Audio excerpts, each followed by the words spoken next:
G'day mates, bloody good to have you here. Welcome back to another episode. This one will largely be about cricket. We've finished the Rugby World Cup. I've still got a couple of videos I'd like to put up about the Rugby World Cup, but I really needed to take a bit of time off after that World Cup final result and what happened with that. There'll be a ton of stuff to talk about and unpack with that one. I'm not going to leave it there. I just needed the dust to settle a little bit before we sort of get back into that one again.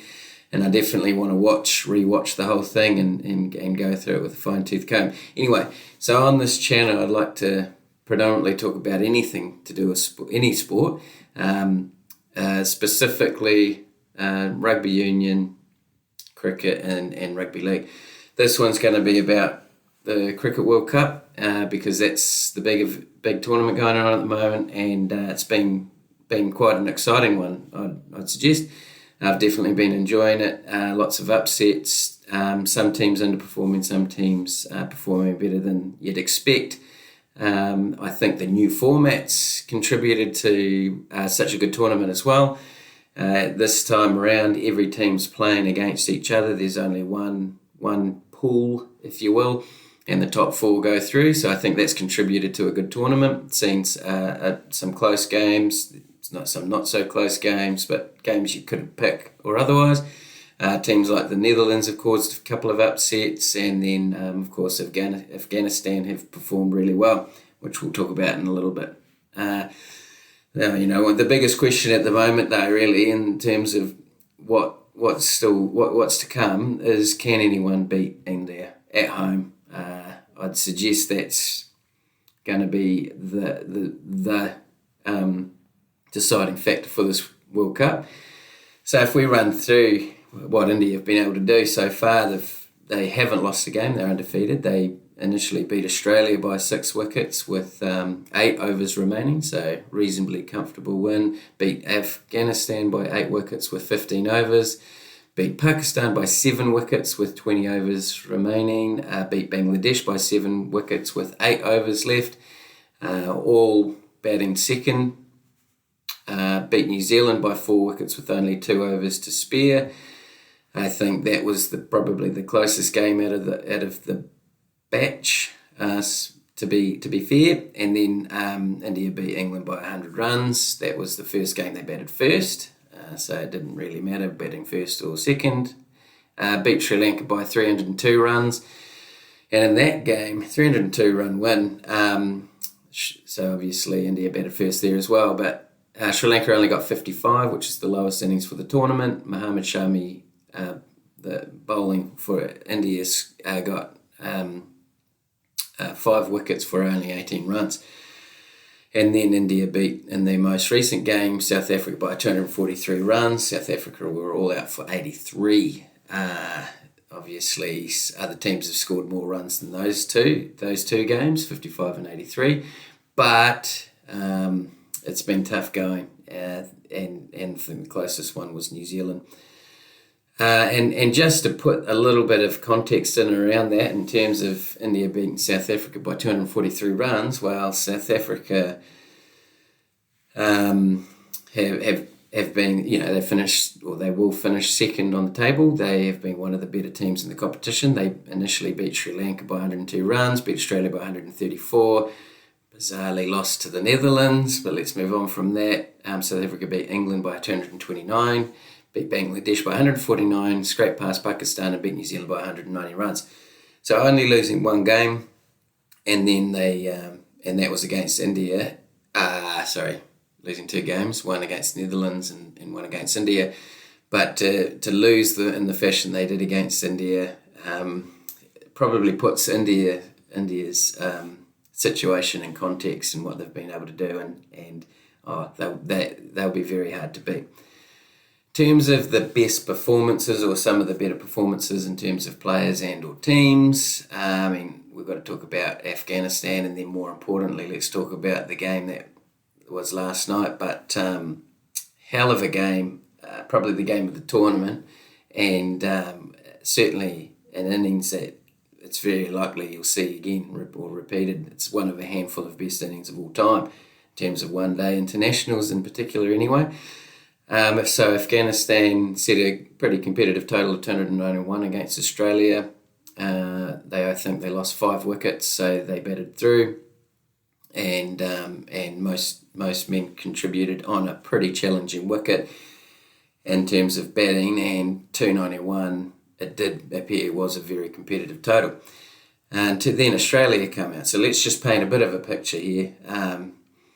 Travis Head, don't know what he was doing, didn't move his feet, just sort of poked at the ball and gave an easy one to the keeper, so he got out for a duck off 2. Mitchell Marsh, 24 off 11, so he was hitting the ball all right, but gave away his wicket probably a bit early. Golden duck for Inglis for Australia, but Australia were in a position at one point there, 91 runs off with 7 wickets. But the whole thing was about Glenn Maxwell. So let's just go through that a little bit. But 201 runs, he was not out off 128 balls, and easily one of the most amazing innings of all time. Not many batsmen in history have done something like he did, but not many batsmen in history would be able to do what he did. He is kind of that rocks or diamonds type player, but when it comes off and everything clicks, there's no one else can kind of do what he does. He was unorthodox in some of his shots. We know that he's got probably the most wide range of shots available. And you look at the situation that Australia was in. I think the Mitch Marsh score of 24 was the highest in out of all of the 7 wickets they lost, and so no one else was being able to get the ball away at all. It was quite challenging. And then you look at Afghanistan's batsmen, and they their highest score was 89, but they didn't have a player bat over 30. So, and then Maxwell started cramping. And after he had scored his century, after he had scored 100 runs, pretty low 100s, he started cramping. Couldn't move his feet. He was just standing at the crease and just whacking the ball all around the place. You definitely need to watch the highlights of that innings. And then to sum it all up, in the 47th over, he finished the innings and won the game with a 6-6-4-6 consecutive boundaries. And of course, you have to contribute a lot to Pat Cummins, who came out when they were 7 down. He didn't score many runs, only got 12, but he played a sort of a night watchman style of innings. He scored 12 off 68. Without him, Maxwell wouldn't have been able to have a crack at it. But look, the reality is Afghanistan lost. They'll be very disappointed. Australia should never have won that game. It took such a freak innings like what Maxwell delivered, and they got there in the end, only just. So Afghanistan will be they'll be spewing. They let that one slip. And so going back to Afghanistan, definitely the surprise package of the tournament. They'll be also disappointed, not only losing that game to Australia when they really had it, but they'll be disappointed about losing to Bangladesh in their first game. But Afghanistan only scored 156 in their first innings. They've won 4, lost 4, but they've won 4 games, beating England, Pakistan in a close one, Sri Lanka, and the Netherlands. They've definitely performed better than expected, and if they had beaten Australia, they would have gone outright 4th spot ahead of New Zealand and Pakistan on wins alone. And so yes, they'll be very disappointed. But look, ultimately, in terms of Afghanistan, really glad that one of the lesser teams have stepped up in this tournament. Hopefully they can maintain that and continue and sort of step up and be competitive and join the rest of those top tier nations. In terms of players, I think that the Rashin Ravindra, excuse my pronunciation, for New Zealand, this is his debut World Cup. I'll run through some of his innings, but he's certainly a standout. First game up against England, 123 not out. then he got 51 off 51. He also scored 75 against India. He's got 116 against Australia. So 2 top 3 teams, he scored 108, and his average is 65 for the tournament. Hopefully I've worked that out correctly. But yeah, he only debuted in earlier March this year, so quite fresh on the scene. Come out of nowhere. I mean, I didn't know much about him before the tournament, so even for me, being a New Zealand fan.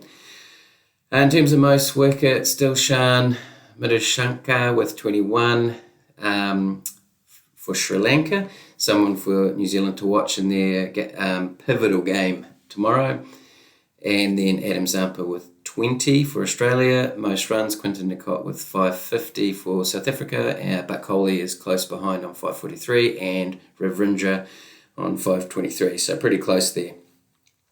Definitely depends on sort of which team will go through, I guess, might determine who finishes on the top in terms of runs. Sri Lanka are out, so Dilshan won't have an opportunity to take any more wickets after the New Zealand game, and Zampa, of course, can keep going. In terms of who will make the top 4, I guess that's the ultimate question, immediate question. Who can beat India is the big one, but we've got to find a team to play against them in the semi-finals.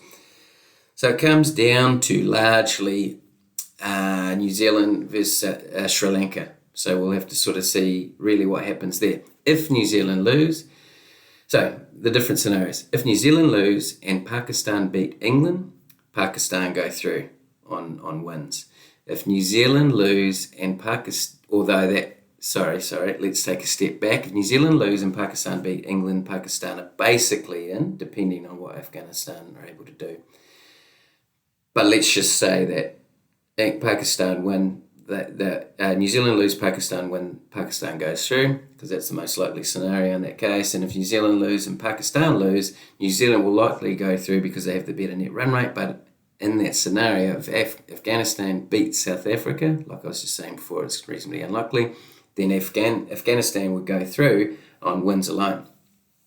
If New Zealand win, if New Zealand beat Sri Lanka, they're basically through. Pakistan would need to win by a decent margin in order to get a better net run rate overall and sneak through. So a lot riding on tomorrow in the next couple of games. Black Caps, yeah, look, if we talked about them in isolation, they looked really good for the first 4 games. They won 4 in a row and now have lost 4 in a row. Although I do want to point out that a couple of those losses, one was very close against Australia, one of the top teams. New Zealand had a chance to win that game. Came down to the last couple of overs and I think a difference of about 5 runs. And the other close game was against Pakistan. So if we looked at the Pakistan game, that was the highest ever score for New Zealand at a World Cup.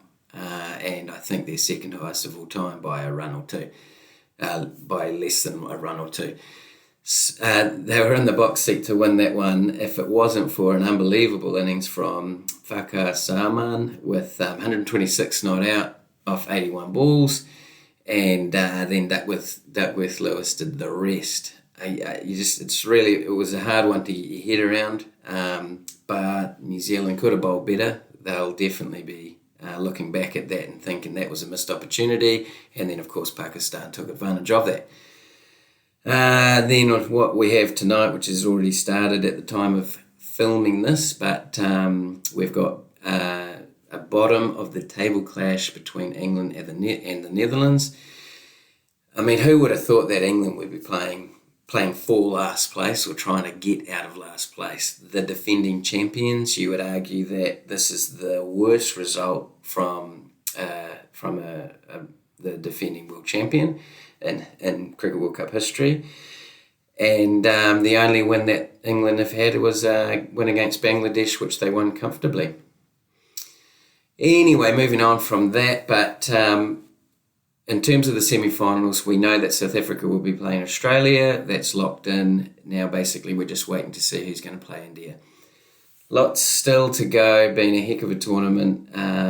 I'll be definitely watching and trying to talk about it a bit more, but please check it out. And if you have been watching, this right to the end. I do appreciate it. I do also apologise for the mow. It is filthy. It is that which is to be expected from me every year, but at the end of the day, it's for a very good cause.